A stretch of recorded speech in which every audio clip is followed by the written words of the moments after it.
Greetings, social distancers. This is Bob Kafafian of the Kafafian Group. TKG continues to send out banking shorts as we collectively deal with COVID-19. We hope these will be helpful and useful to you. Today, I'd like to talk to you about crisis management during this obvious time of crisis. I remember a speech given by Jamie Dimon, Chairman and CEO of JP Morgan Chase, back in 2009 after the Great Recession and subsequent real estate debacle. He mentioned how his daughter had asked him, "Dad, aren't you scared? Aren't you afraid? And will the country and the world ever be the same?" Jamie's response was interesting and telling.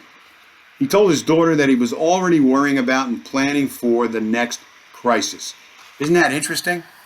He went on to say that during his adult lifetime, he had witnessed many difficult times and sometimes tragic events.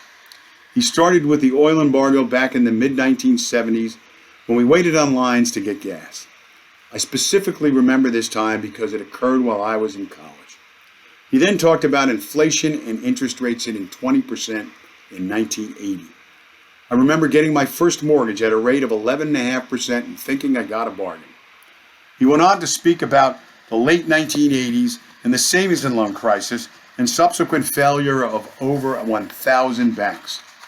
Next was the commercial real estate crisis in the mid-1990s, followed by the dot-com crash and 9/11 in 2001. And lastly, the Great Recession and real estate debacle in 2008. As I stated earlier, Jamie's response to his daughter was that he was already worrying about and planning for the next crisis. His reasoning was that approximately every 5 to 10 years in his career, there was another significant event, and that every one of them was materially different than the previous one, or in fact, all of them collectively. So then the obvious question that came from the audience was, what's next? When pressed for an answer, his response was, a cyber breach. That made sense.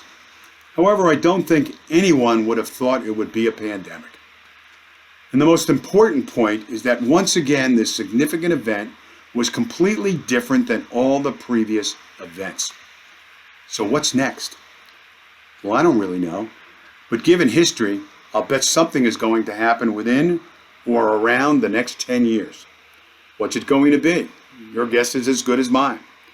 What's most important is that we're prepared. As Bruce Condon of Alliance Capital stated in a recent article, before a crisis strikes, business owners should think about how a disaster would impact employees, customers, business partners, the general public, and their company. A crisis can strike any company, anytime, and anywhere. Advanced planning is the key to survival. The following 7 steps might be helpful. Number 1, have a plan. Number 2, identify a contact or spokesperson. Number 3, be honest and open. Number 4, keep employees informed.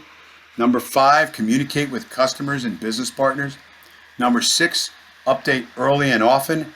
And number 7, don't forget social media. We may also find that the things we learn during a crisis might change the way we do things in the future. For instance, I'm spending this entire week doing strategic planning interviews for a client using Microsoft Teams. Guess what? It's working great. We might always choose to do interviews this way in the future. In addition, while I have in the past used my iPhone to deposit a check, I'm wondering why I don't do this all the time. I'm also not using cash like I used to. As financial institutions, we have a significant obligation to employees, customers, communities, and shareholders. The decisions we make have implications on all of these stakeholders. Be prepared and plan wisely. One other item. Right after 9/11, I had the opportunity to speak with the great writer Doris Kearns Goodwin. I believe she had just finished her book about Abraham Lincoln. I asked her if this was possibly the worst time in history. She had an interesting response. She said it only feels that way because we are in the middle of living through it. She went on to say, imagine how the world felt in the 1930s as Hitler began to dominate Europe. Today we have the benefit of knowing the ending, that Hitler failed, the war ended, and life moved on. Someday we'll all look at 9/11 the same way, she said. Someday, I hope, we'll look at this pandemic in the same way. As always, the Kafafian Group stands by to assist our clients and business partners. We hope all of you remain safe and healthy. Thanks for watching and listening.